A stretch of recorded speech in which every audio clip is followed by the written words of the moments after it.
The silent invasion. The day Earth changed forever began like any other. Cities hummed with activity, countryside dwellers tended their lands, and humanity carried on, blissfully unaware of the cosmic shift about to rock their world. It was on this unremarkable Tuesday that the Sylphids arrived. No grand ships darkened the skies. No death rays laid waste to major landmarks. The Sylphids were far too advanced for such crude methods. Their invasion was subtle, insidious, and nearly perfect. Nearly. Dr. Elena Reeves sat in her modest office at the Arecibo Observatory, poring over data from the previous night's deep space scans. Her eyes, bloodshot from lack of sleep, widened as she noticed an anomaly. A strange signal, unlike anything she'd seen before, pulsed rhythmically in the background noise of the universe. "Hey, Mike," she called out to her colleague. "Come take a look at this." Dr. Michael Chen, a fellow astrophysicist, peered over her shoulder at the monitor. "Huh," he muttered, his brow furrowing. "That's odd. Natural phenomenon." Elena shook her head. "I don't think so. It's too regular, too precise. This has artificial written all over it." As they debated the origin of the signal, neither scientist realized they were witnessing the opening salvo of an alien invasion. The Sylphids, masters of psychic manipulation, had begun their assault on the human mind. Across the globe, people started experiencing unexplained phenomena. Mild headaches became commonplace. Strange dreams plagued millions. But these were mere side effects of the true invasion taking place within the synapses of the human brain. In New York City, stockbroker James Hawthorne found himself inexplicably drawn to Central Park. He wasn't alone. Thousands of people converged on the green space, their eyes glazed over, movements mechanical. They stood in eerie silence, awaiting instructions only they could hear. Similar scenes played out in cities and towns worldwide. London's Trafalgar Square became a sea of motionless bodies. The streets of Tokyo fell silent as its inhabitants gathered in placid groups. Humanity was falling under the spell of the Sylphids, one mind at a time. But not everyone succumbed to the alien influence. In a small apartment in Chicago, Zoe Alvarez shook her roommate frantically. Sarah, wake up." But Sarah remained in a trance-like state, her eyes open but unseeing. Zoe's panic grew as she turned on the TV, flipping through channels filled with reports of mass gatherings and strange behavior. Her phone buzzed incessantly with emergency alerts and concerned messages from family and friends. But amidst the chaos, Zoe realized something crucial. She felt fine. Whatever was affecting everyone else hadn't touched her. Thousands of miles away, in a rural village in Kenya, Malik Okafor experienced a similar revelation. As his fellow villagers walked trance-like toward the nearby city of Nakuru, Malik found himself unaffected. Confused and afraid, he retreated to his home, barricading the door as he tried to make sense of the situation. Back in Arecibo, Elena and Michael remained oblivious to the unfolding global crisis, their focus entirely on the mysterious signal. It wasn't until Elena's phone rang, her sister's panicked voice on the other end, that they realized something was terribly wrong. "Elena, thank God you answered. Something's happening. People are acting strange, gathering in the streets. Mom and Dad, they're not themselves. What's going on?" Elena's blood ran cold as she listened to her sister's frantic words. She glanced at Michael, seeing her own confusion and fear mirrored in his eyes. "Lisa, calm down. Where are you? Are you safe?" "I'm at home, but I'm scared. Everyone's just standing there. It's like they're waiting for something." "Elena, what do I do?" "Stay inside. Lock the doors. We'll figure this out. I'll call you back soon. I promise." Elena ended the call, her hand shaking. Michael was already pulling up news feeds on his computer. The screens filled with images of people standing in silent crowds, their faces blank and unresponsive. Reports flooded in from every corner of the globe, all describing the same chilling scenario. "My God," Michael whispered, "it's everywhere." Alina's scientific mind raced, trying to connect the dots.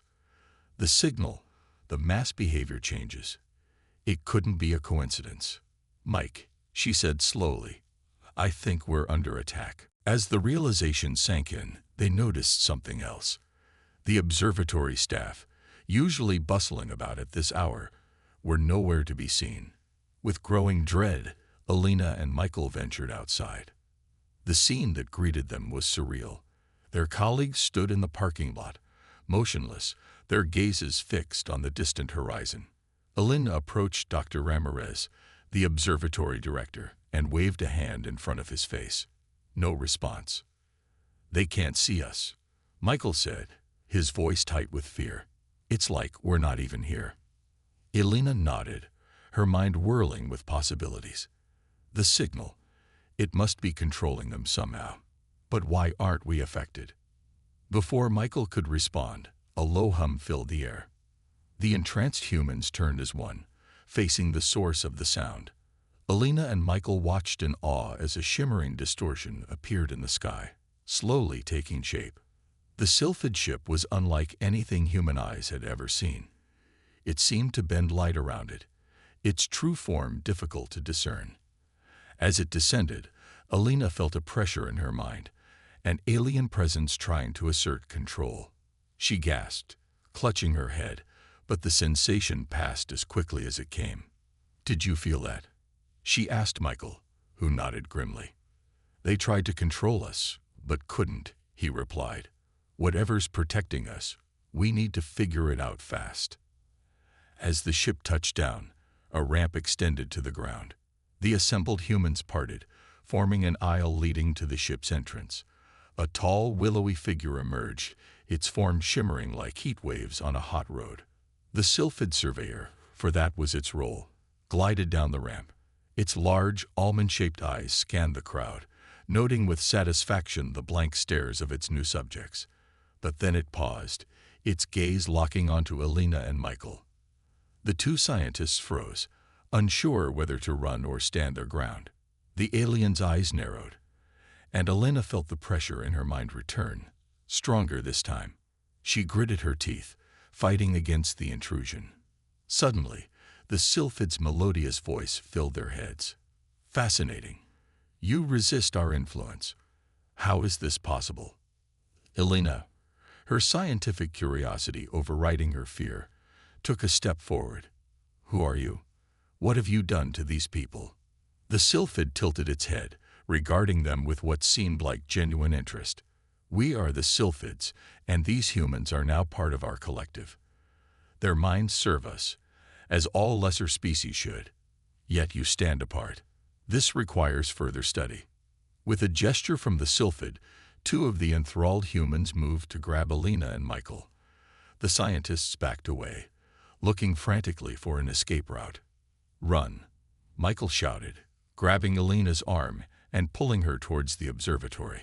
They sprinted across the parking lot, the sound of pursuing footsteps close behind. Alina's mind raced, trying to process the impossible situation. Aliens were real, they were here, and somehow, she and Michael were immune to their control. As they reached the observatory doors, Alina had an epiphany. The signal, she gasped. We've been exposed to it for hours. Maybe it inoculated us somehow. Michael's eyes widened with understanding. If that's true, we might be able to protect others. We need to analyze that signal, find a way to broadcast it.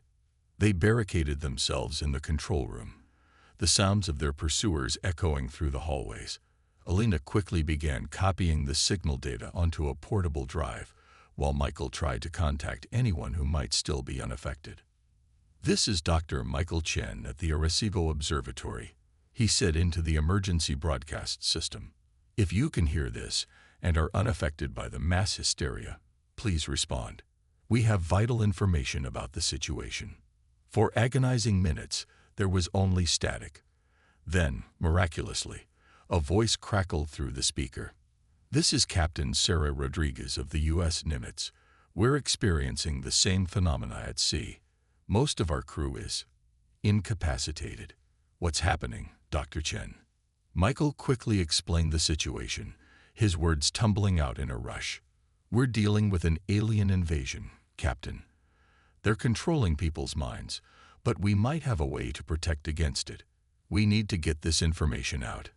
"Understood, Doctor. We'll do what we can to assist.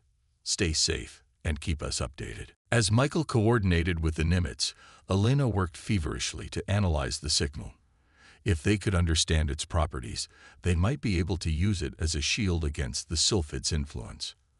Outside, the controlled humans had begun battering at the doors. The Sylphid surveyor watched with detached interest, curious about these humans who defied its power.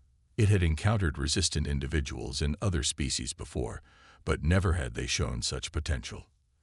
As the siege of the observatory continued, Elena and Michael worked tirelessly, driven by the knowledge that they might be humanity's last hope. They were no longer just scientists. They had become the first members of Earth's resistance against an enemy they never knew existed. The silent invasion had begun, but humanity's fight for freedom was just getting started. In the labs of Arecibo, with the sounds of conflict echoing around them, two ordinary people prepared to take on an extraordinary challenge. The fate of the human race hung in the balance, and the battle for Earth's future was about to unfold. The resistance rises. As dawn broke over the Arecibo Observatory, Elena and Michael emerged from their makeshift fortress, exhausted but determined. The controlled humans had eventually dispersed, presumably called away by their Sylphid masters. The eerie calm that settled over the complex only heightened the scientists' sense of urgency. "We need to move," Elena said, her voice hoarse from lack of sleep. "It's only a matter of time before they come back, and we can't risk losing this data." Michael nodded, hefting a bag filled with hard drives and equipment. "Where do we go? The whole world's gone mad." Before Elena could respond, the radio crackled to life.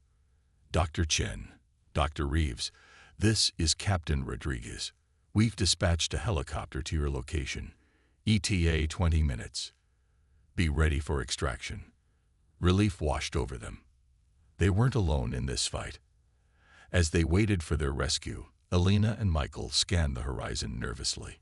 In the distance, they could see the shimmering outline of the Sylphid ship, a constant reminder of the alien threat. "Do you think there are others like us?" Michael asked softly. "People who aren't affected?" Elena shrugged. "There must be. We can't be the only ones. The question is, how do we find them?" The thunderous approach of the helicopter cut their conversation short. As it touched down, they sprinted across the open ground, acutely aware of their vulnerability. The door slid open, revealing a young naval officer. "Dr. Reeves, Dr. Chen. I'm Lieutenant Jake Foster. Welcome aboard." As the helicopter lifted off, Elena and Michael got their first aerial view of the changed world. Cities below were eerily still, with people gathered in large, motionless groups in parks and squares. It was a chilling sight. "It's the same everywhere," Lieutenant Foster informed them grimly. "Major population centers are under their control. We're heading to a secure facility where a group of unaffected individuals has gathered." Hours later, they touched down on the flight deck of the U.S. Nimitz. The massive aircraft carrier, usually a hive of activity, was operating with a skeleton crew. Those who remained unaffected moved with purpose, their faces etched with determination. Captain Rodriguez greeted them as they disembarked. "Doctors, welcome aboard. We've set up a makeshift lab for you. Whatever you need, just ask." As they were led below deck, Elena and Michael were surprised to see a diverse group of people gathered in the ship's briefing room. Military personnel mingled with civilians, all sharing the same look of confusion and resolve. "These are all the unaffected we've managed to gather so far," Captain Rodriguez explained. "Scientists, soldiers, everyday citizens, all immune to the Sylphid's control for reasons we don't yet understand." A tall, African man stepped forward, his eyes lighting up with recognition. "Dr. Reeves, Dr. Chen, I heard your broadcast. I'm Dr. Adebayo Okafor, xenobiologist. I believe I might have some insights into our situation." As introductions were made, Alina felt a spark of hope. Here, in this unlikely gathering, the seeds of resistance were being sown. Over the next few days, the Nimitz became a floating fortress of humanity's last free minds. Alina and Michael worked tirelessly with Dr. Okafor and other scientists to unravel the mystery of the Sylphid's control and their own immunity. "The signal you discovered," Dr. Okafor explained, pointing to a complex graph on a monitor.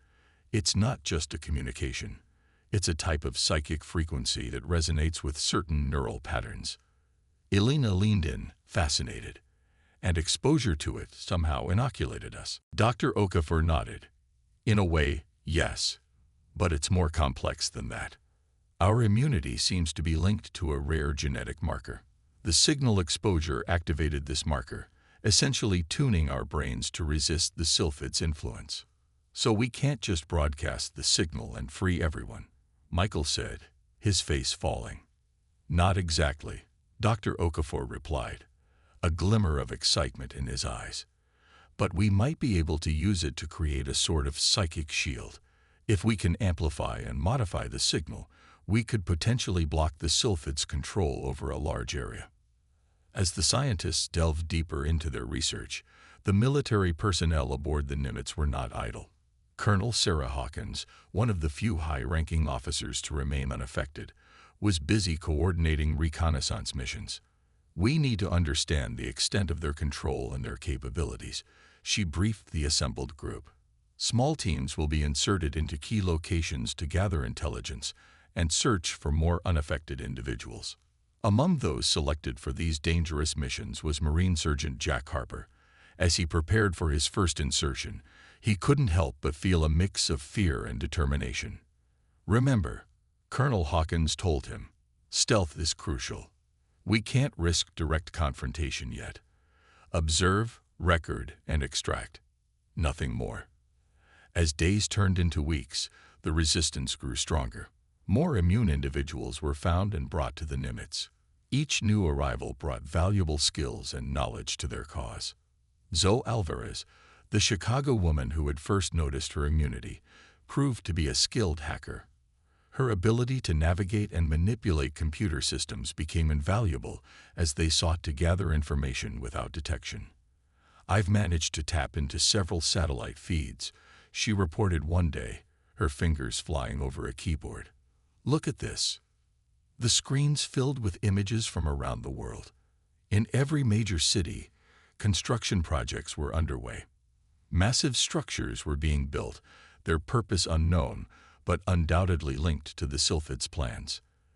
"They're using our own people as a workforce," Colonel Hawkins said, her voice tight with anger. "We need to find a way to disrupt these operations." As the resistance formulated plans, the Sylphids were not oblivious to their activities. The alien leaders had noticed the small pockets of immunity and were intrigued. In their long history of conquest, they had never encountered a species with such potential for resistance. In their mothership, hovering high above the Earth's surface, the Sylphid overseer convened a council. These humans proved more interesting than anticipated.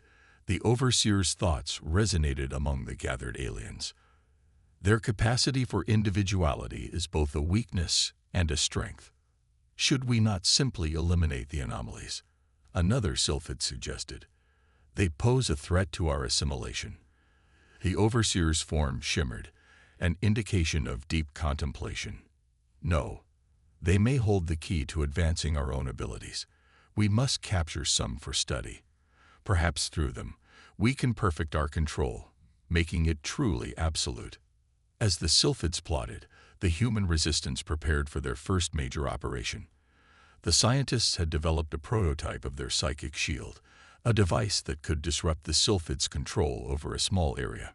"It's not perfect," Alina explained to the gathered team. "The range is limited, and it requires a significant power source. But it's a start." The plan was bold. Insert a team into New York City, activate the shield, and attempt to free a group of controlled humans. If successful, it would prove that the Sylphid's hold could be broken. Sergeant Harper led the insertion team, with Zoe providing technical support. As their stealth helicopter approached Manhattan, the enormity of their task became clear. The once bustling city was now a silent alien landscape. Remember, Harper briefed his team. We go in, set up the device, and get out. No heroics, no delays. We're here to prove the concept, nothing more. As they touched down in Central Park, the eerie stillness sent chills down their spines. Thousands of New Yorkers stood motionless, their blank stares fixed on the alien structure rising from the center of the park. Working quickly, they set up the psychic shield generator. Zoe's hands shook slightly as she made the final connections. "Here goes nothing," she muttered, activating the device. For a moment, nothing happened. Then, like a wave rippling through water, awareness returned to the eyes of the nearest humans. Confusion gave way to panic as they realized their situation. "It's working," Zoe exclaimed, her voice a mix of excitement and disbelief. But their success was short-lived. In the distance, a sylphid ship descended rapidly, drawn by the disturbance in their control. "We've got company," Harper barked. "Pack it up. We're leaving." As they scrambled to retrieve the device, the awakened humans began to react. Some ran in terror, while others, realizing what was happening, moved to help the resistance team. In the chaos, Harper made a split-second decision. "Zoe, get the device to the extraction point.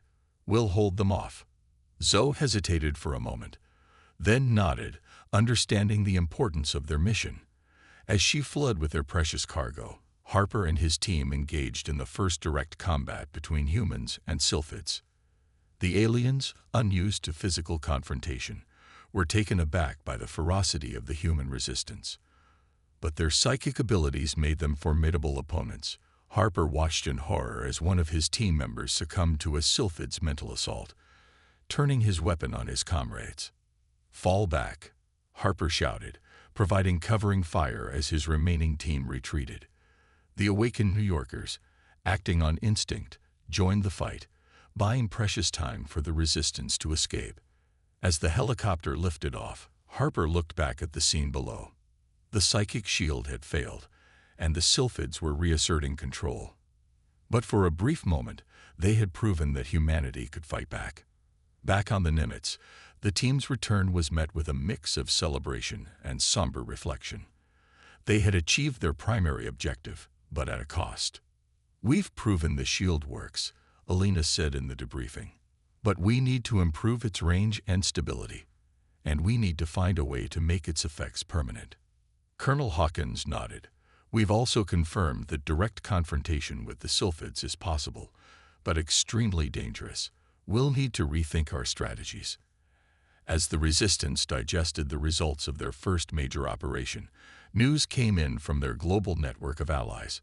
Similar attempts to disrupt sylphid control had been made in other parts of the world, with varying degrees of success. "We're not alone in this fight," Captain Rodriguez reminded them. "Every small victory brings us one step closer to freeing humanity." The sylphid overseer, observing the aftermath of the New York incident, felt a mixture of concern and fascination. These humans were proving to be more resilient than any species they had encountered before. "Increase production of the assimilation centers," the overseer commanded. "We must accelerate our plans and find me these resistance leaders. I wish to understand them." As both sides prepared for the next phase of the conflict, the fate of humanity hung in the balance. The resistance had proven that hope existed, but the road ahead was fraught with danger. In secret labs, hidden bases, and the vast expanse of the open ocean, the fight for Earth's future intensified. The silent invasion had been met with humanity's defiant roar. The true battle was just beginning. The human advantage. The U.S. Nimitz cut through the dark waters of the Pacific, a floating bastion of human resistance. In the ship's makeshift laboratory, Alina Reeves stared at a holographic display of human DNA, her eyes bleary from lack of sleep. Beside her, Dr. Adebayo Okafor pointed to a specific sequence. "There," he said, his voice tinged with excitement. "That's the key to our immunity." Alina leaned in, her scientific curiosity overriding her exhaustion. The genetic marker you mentioned before. Dr. Okafor nodded. Yes, but it's more complex than we initially thought. It's not just a single gene, but a combination of genetic factors that, when exposed to the sylphid signal, create a sort of psychic resonance barrier in our brains. Michael Chen, who had been quietly working nearby, joined the conversation. So, why do only some people have this combination? That's the fascinating part, Dr. Okafor replied. It appears to be a result of human evolution, possibly in response to ancient psychic threats we've long forgotten. It's present in a small percentage of the population, spread across all ethnic groups. Belena's mind raced with the implications. If we can identify this genetic signature, we might be able to predict who else is immune. Maybe even find a way to artificially induce immunity in others. As the scientists delved deeper into their genetic discovery, elsewhere on the ship, the military arm of the resistance was gearing up for their next move. Colonel Sarah Hawkins stood before a map of the world, red dots indicating known sylphid strongholds. Our intel suggests the aliens are building some kind of network. These structures they're forcing humans to build. They're not just for show. Sergeant Jack Harper, still bearing the scars from the New York mission, pointed to a location in the Amazon rainforest. Our satellite imagery shows unusual activity here. It's remote, heavily guarded. Whatever they're doing there, they don't want us to see it. Captain Rodriguez nodded grimly. Then that's our next target. We need to know what they're planning. As plans for the Amazon mission took shape, Zoe Alvarez worked tirelessly to improve their psychic shield technology. The device that had briefly freed New Yorkers from sylphid control now sat on her workbench, partly disassembled. If we can miniaturize this, she muttered to herself, we might be able to create personal shields. Give our operatives more protection in the field. Days later, a small team led by Sergeant Harper prepared to infiltrate the Amazon facility. Each member was equipped with Zoe's prototype personal shield, a small device worn behind the ear. As their stealth aircraft approached the drop zone, Harper briefed his team one last time. Remember, this is primarily a recon mission. We get in, gather intel, and get out. Engage only if absolutely necessary. The dense canopy of the Amazon provided cover as they parachuted into the jungle. As they neared their target, the alien structure came into view. Unlike the soaring spires in major cities, this facility was low to the ground, almost organic in its design, blending with the surrounding forest. It's like it's growing out of the jungle itself, whispered Corporal Maria Santos, the team's demolitions expert. As they observed the facility, they noticed something odd. The controlled humans working there moved with more purpose, more coordination than they had seen before. It was as if the sylphids had fine-tuned their control. I don't like this, Harper muttered. Something's different here. Suddenly, alarms blared across the compound. The team froze, fearing they had been detected. But the commotion wasn't directed at them. A group of natives, somehow free from sylphid control, had launched an attack on the facility. Those must be uncontacted tribes, Santos said in awe. They must have the genetic immunity too. Harper saw their chance. This is the distraction we need. Let's move. As chaos erupted around them, the team infiltrated the heart of the facility. What they found there chilled them to the bone. Rows upon rows of humans lay in stasis pods, their minds linked to a central hub. My God, Harper breathed. They're not just controlling them. They're networking them, using human brains like some kind of biological supercomputer. Before they could investigate further, a piercing psychic scream tore through their minds. Even with the personal shields, the pain was excruciating. Through blurred vision, Harper saw a sylphid overseer floating towards them, its form shimmering with power. Fascinating. The alien's voice resonated in their heads. You resist us, yet you cannot hide from us. Your minds call out to us, beacons in the silence. Fighting through the psychic assault, Harper raised his weapon. We'll never submit, he growled. The sylphid's form rippled, an alien expression of amusement. Submit. Oh no, you misunderstand. We don't want your submission. We want your potential. With a gesture, the stasis pods began to open. The networked humans rose, their movements jerky but coordinated. They advanced on Harper's team like a wave. Fall back, Harper yelled, laying down cover fire. Mission abort. As they fought their way out of the facility, Santos made a split-second decision. She armed her last explosive charge and hurled it at the central hub. The resulting explosion rocked the entire structure.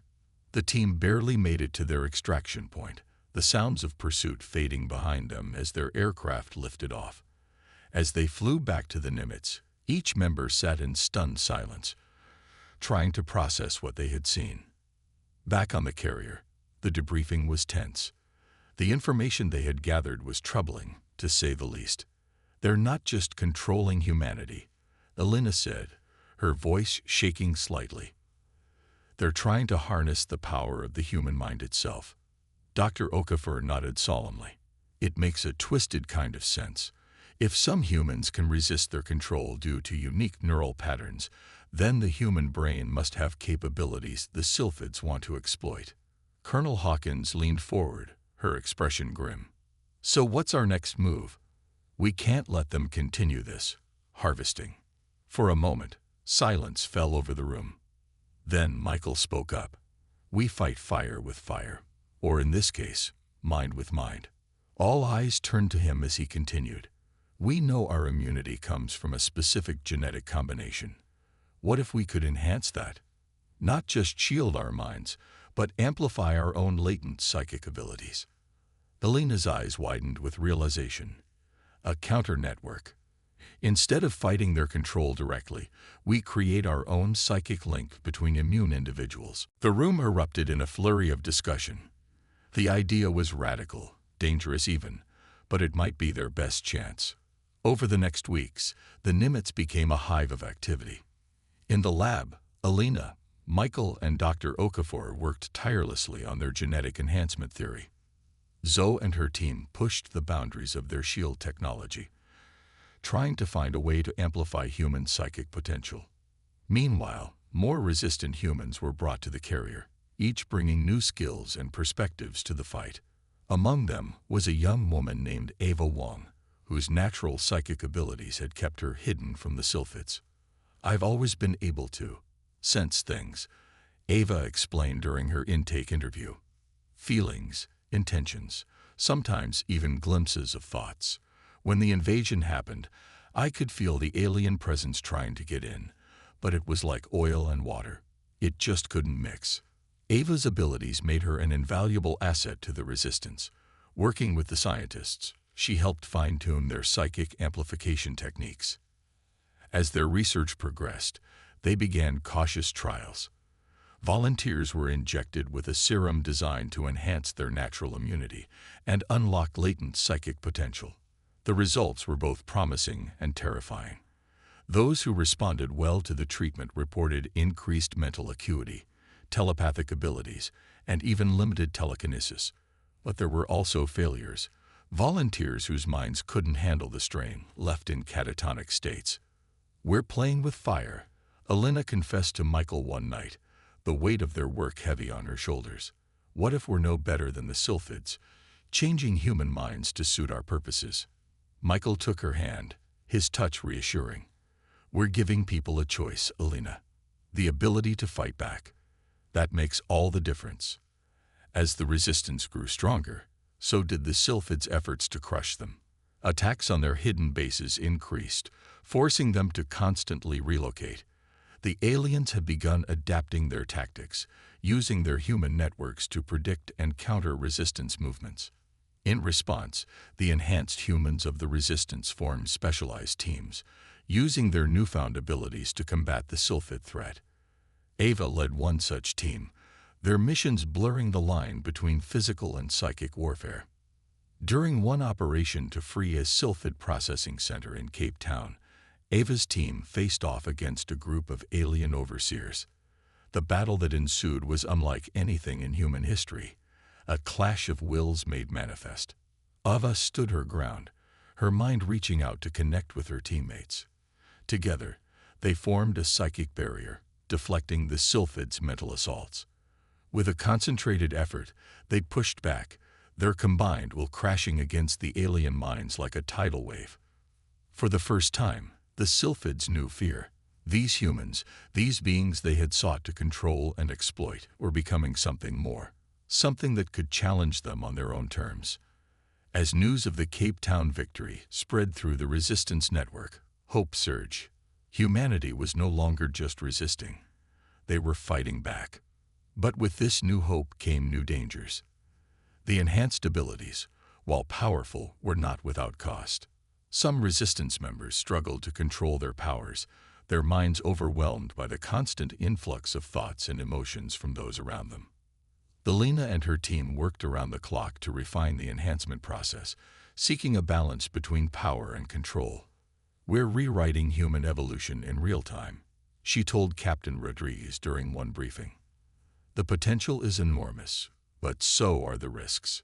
The Sylphid overseer, reeling from the setback in Cape Town, called an emergency council. The shimmering forms of Sylphid leaders from around the globe gathered, their thoughts a turbulent mix of concern and fascination. These humans, the overseer's thoughts resonated. They've unlocked abilities we thought beyond them.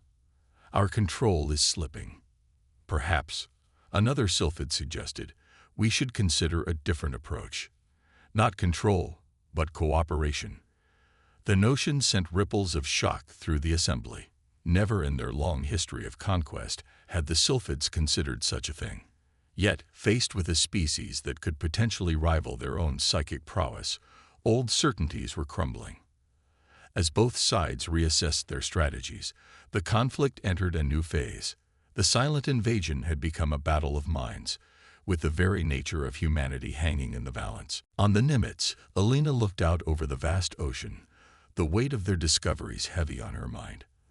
They had started this journey seeking a way to resist alien control. Now they stood on the brink of transforming humanity itself. As the sun dipped below the horizon, Elena made a silent vow. Whatever the cost, whatever the risk, they would see this through. Humanity would not just survive, it would evolve. The Sylphids had awakened something in the human species, something that had lain dormant for millennia. The true battle for Earth's future was just beginning, and humanity was finally ready to face it head-on. The global awakening. The dawn broke over a world in flux.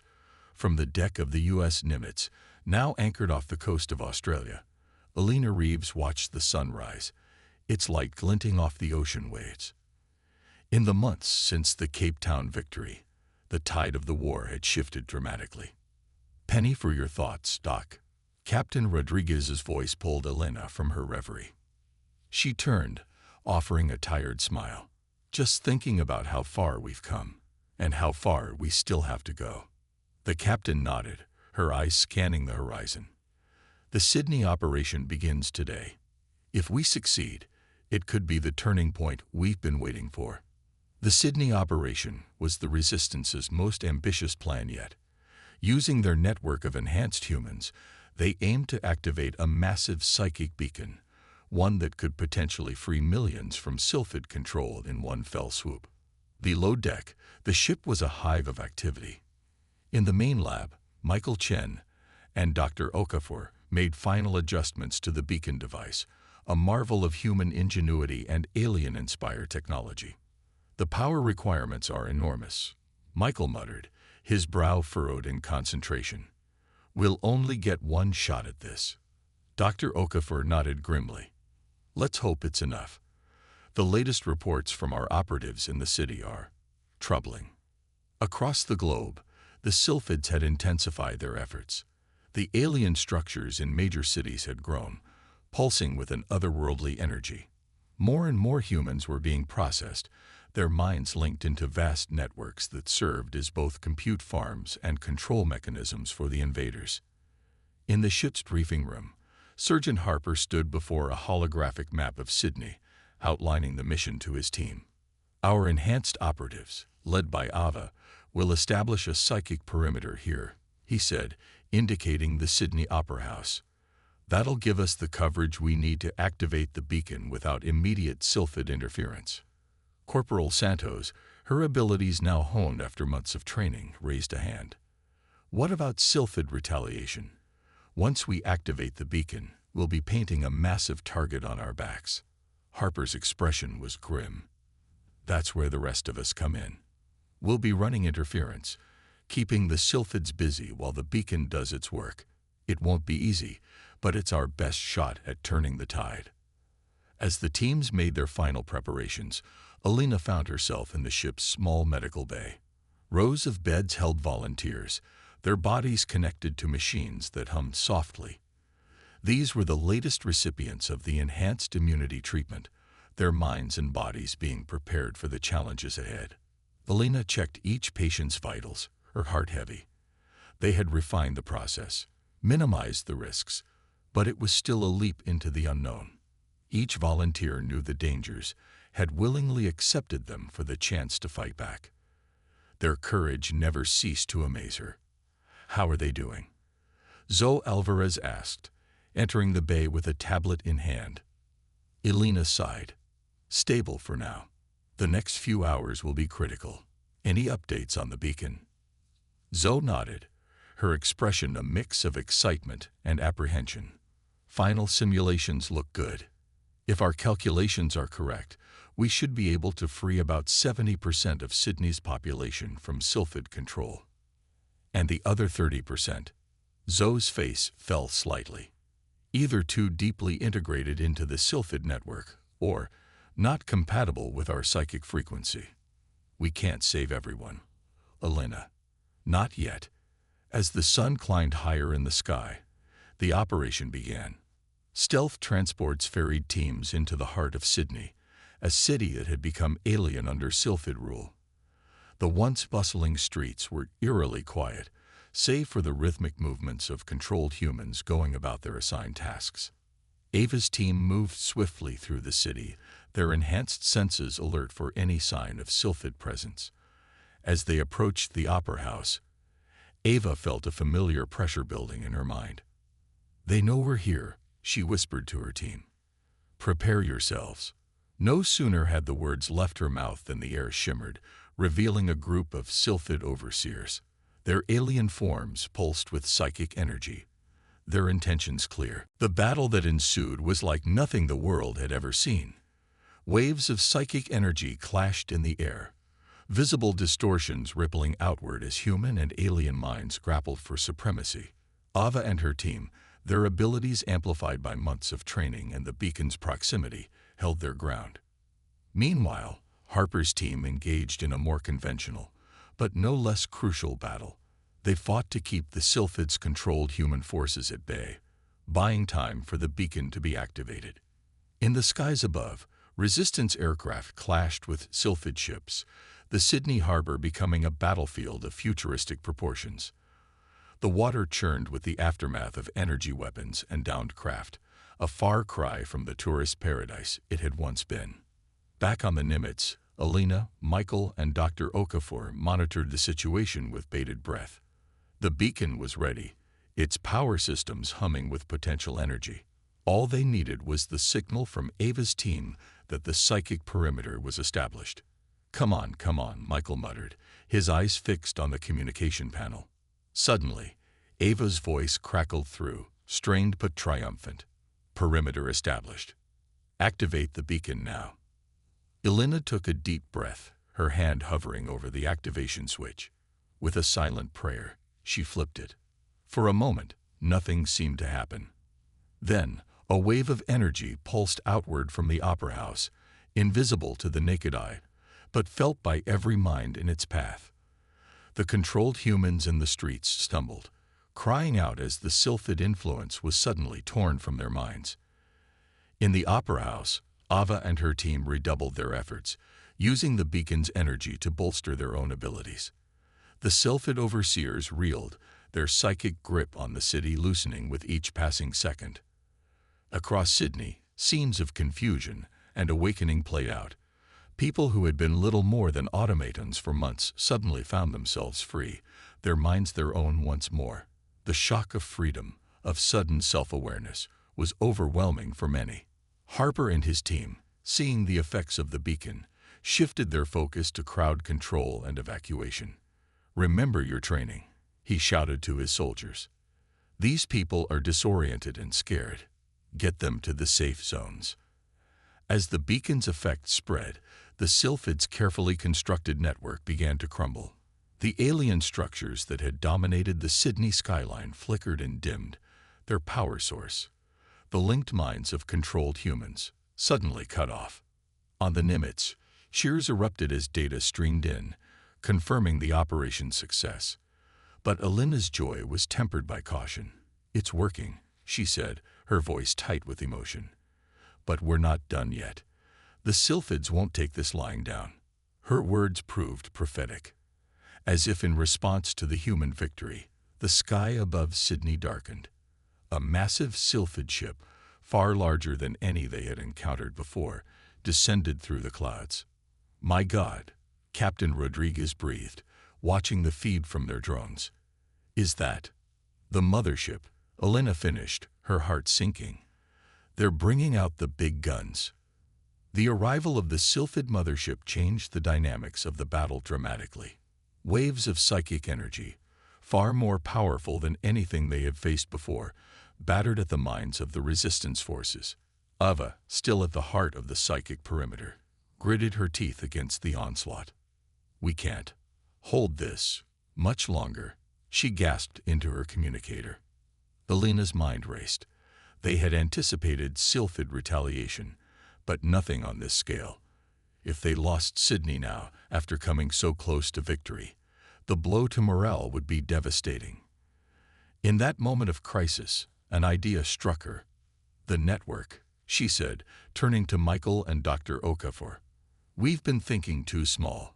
We've been using our enhanced humans individually, or in small groups. What if we linked them all, like the Sylphids do?" Dr. Okafor's eyes widened with understanding. A human psychic network to rival the Sylphids' own. But the strain on their minds would be enormous, Alina finished. "I know, but it might be our only chance." The decision was made. Using the beacon as a focal point, Alina and her team began the process of linking the minds of every enhanced human in their forces. It was a desperate gamble, one that could break the minds of their most valuable assets. As the link established, enhanced humans around the globe felt the connection.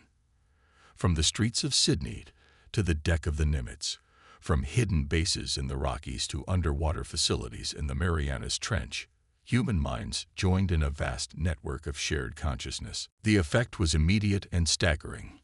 Ava, at the center of the Sydney perimeter, felt her power grow exponentially. The combined will of hundreds of enhanced humans flowed through her, bolstering her defenses against the Sylphid assault.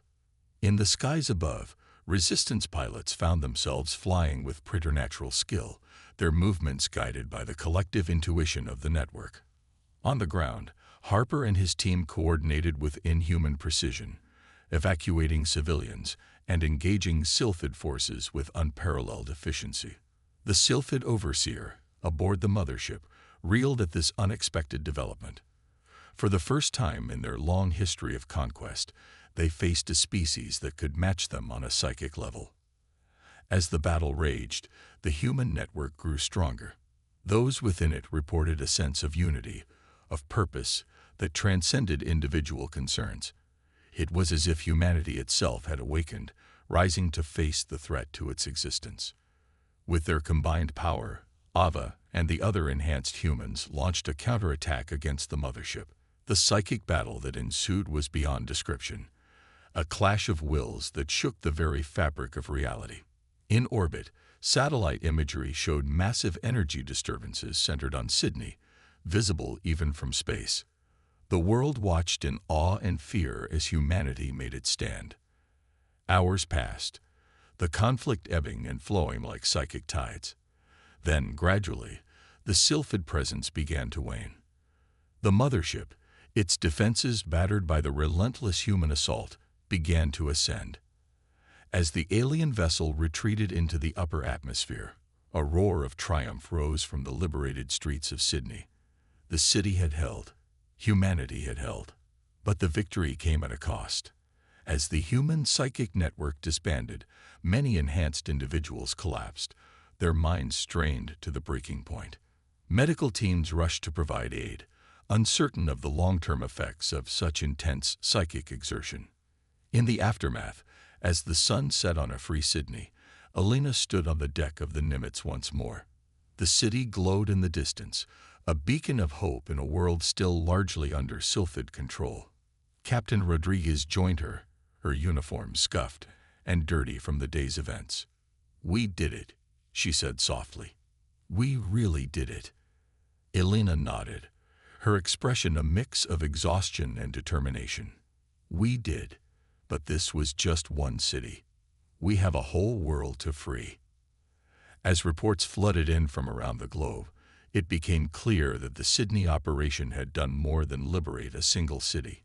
It had provided hope, a template for resistance that could be replicated worldwide.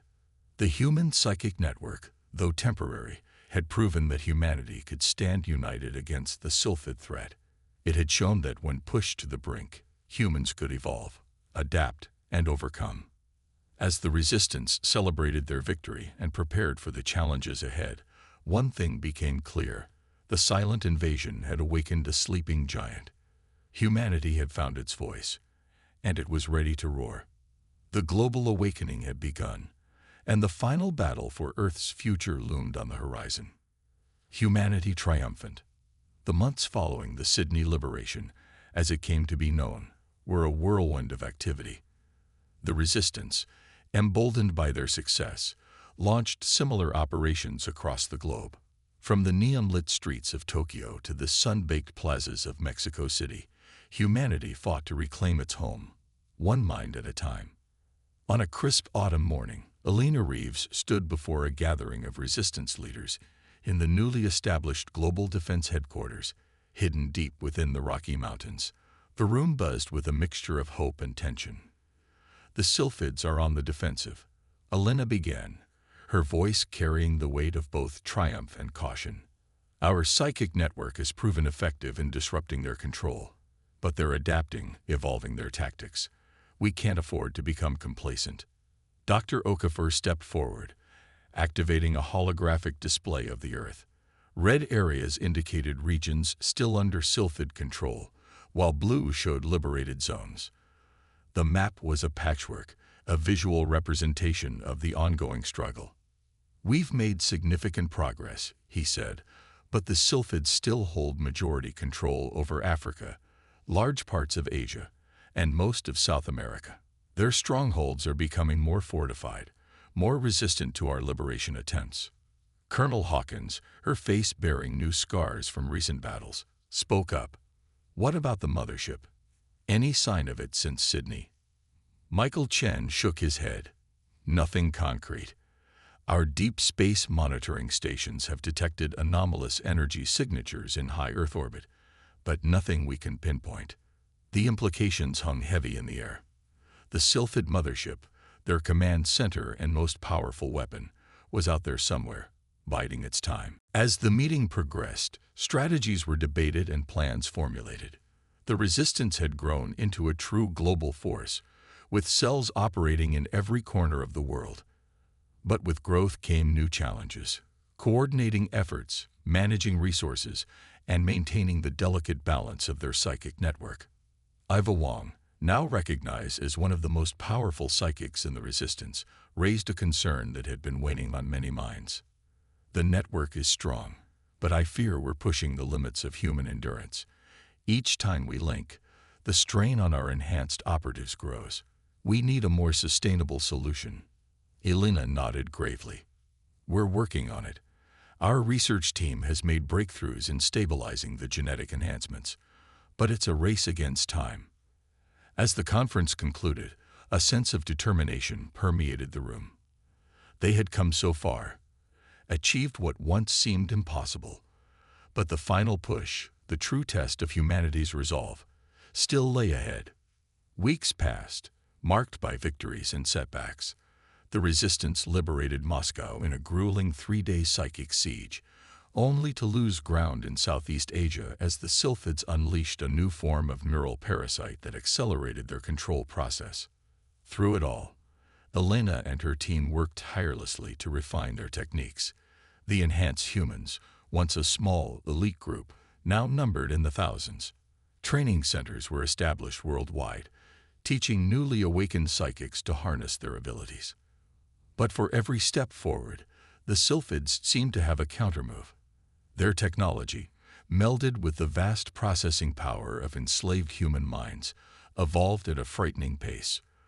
The war had become an arms race of biology, technology, and sheer willpower. Then, on a quiet evening 6 months after Sydney, everything changed. Alarms blared throughout the Global Defense Headquarters. Elena rushed to the command center, her heart pounding. The sight that greeted her on the main view screen stole her breath away. The Sylphid mothership had returned, emerging from behind the moon in a display of size and power that dwarfed anything they had faced before. But it wasn't alone. A vast fleet of smaller craft accompanied it, descending toward Earth in a terrifying armada. "They're making their final play," Captain Rodriguez said, her voice tight with tension. "This is it. The endgame." As the alien fleet approached, the Sylphid overseer's thoughts boomed across the global psychic plane, reaching every human mind, controlled or free. "Humans," the alien voice resonated, a mixture of condescension and grudging respect. "You have proven interesting, more resilient than any species we have encountered, but your resistance ends now. Submit, and you may yet have a place in our new order. Resist, and face extinction." The ultimatum hung in the air, a psychic weight pressing down on humanity. In homes, bunkers, and resistance bases around the world, people looked to the skies with a mixture of fear and defiance. In the command center, Elena had exchanged glances with her team.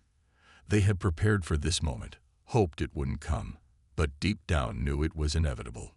With a nod to Captain Rodriguez, Elena activated the Global Resistance Communication Network.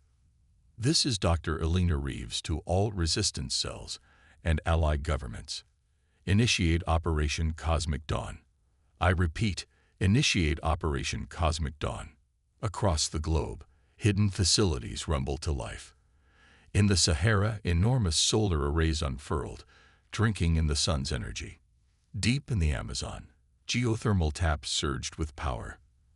And in secret bases on every continent, advanced particle accelerators spun up, ready to channel unprecedented amounts of energy. Operation Cosmic Dawn was humanity's ultimate gambit, a plan to create a worldwide psychic field, amplifying the power of every enhanced human on the planet.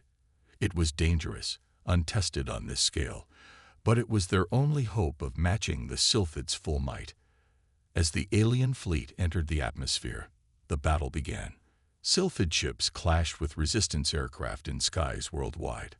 On the ground, waves of controlled humans marched on liberated cities, their minds once again subjugated by the mothership's enhanced control. In New York, Sergeant Harper led a desperate defense of the city, his enhanced squad fighting with everything they had. In Rio de Janeiro, Corporal Santos and her team held the line against a tide of Sylphid ground forces, their psychic abilities pushed to the limit. And in Sydney, where this phase of the war had begun, Ava Wong stood atop the Opera House, a focal point for the Resistance's psychic network.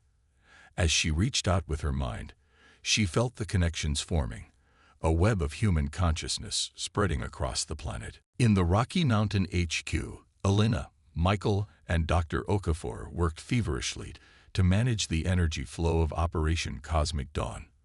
The power required was enormous, taxing the limits of human engineering. "Power levels at 60% and rising," Michael called out, his fingers flying over holographic controls. "Global psychic field is stabilizing." Dr. Okafor monitored the vital signs of their enhanced operatives worldwide. "We're seeing elevated neural activity across the board. Some operatives are approaching critical levels." Elena gritted her teeth. "Push through. We won't get another chance at this." As the energy built, the tide of the battle began to shift. Enhanced humans worldwide found their abilities amplified beyond anything they had experienced before. In the skies, resistance pilots outmaneuvered Sylphid craft with impossible precision. On the ground, psychic shock waves toppled alien walkers and freed swaths of controlled humans with each pulse. The Sylphid overseer, sensing the change in the battle's flow, directed the mothership to focus its immense psychic energy on key points around the globe. The clash of alien and human will create visible distortions in the air, like heat waves of impossible intensity. In the command center, warning alarms blared as systems were pushed to their breaking point. "We're losing cohesion in sectors 5 through 9, Michael shouted over the noise. "The mothership's too powerful." Alina's mind raced. They were so close, but the Sylphid's central command was still too strong. They needed something more, a focal point for humanity's will. In that moment of crisis, Alina made a decision. "Patch me into the global network," she ordered. "All channels, maximum broadcast." "Alina, no." Michael protested, realizing her intent. "The strain could kill you." She met his eyes, her resolve unshakable. "We don't have a choice. Do it."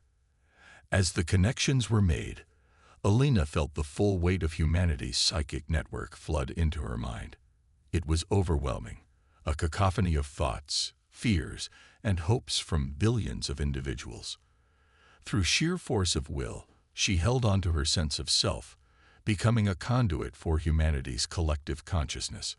Her voice, amplified by the power of countless minds, resonated across the planet and beyond, reaching every human and Sylphid alike. "People of Earth," she began, her words carrying the weight of humanity's spirit. "This is our moment, our planet, our minds, our future." The Sylphids fought to conquer us, to subsume us into their collective. But they underestimated the human spirit. We are not just individuals to be controlled. We are a tapestry of cultures, of dreams, of infinite potential. And together, we are stronger than any force in the universe. As Alina spoke, something remarkable happened. The global psychic field, once a tool of war, became a beacon of human unity. Every mind on the planet, enhanced or not, felt the connection. In that moment, humanity stood as one, a singular will focused on freedom. The Sylphid overseer reeled under the assault of billions of united human minds. The mothership, for all its power, found itself overwhelmed by the sheer force of human will made manifest. Around the world, the tide turned decisively. Sylphid ships fell from the sky as their psychic links were severed.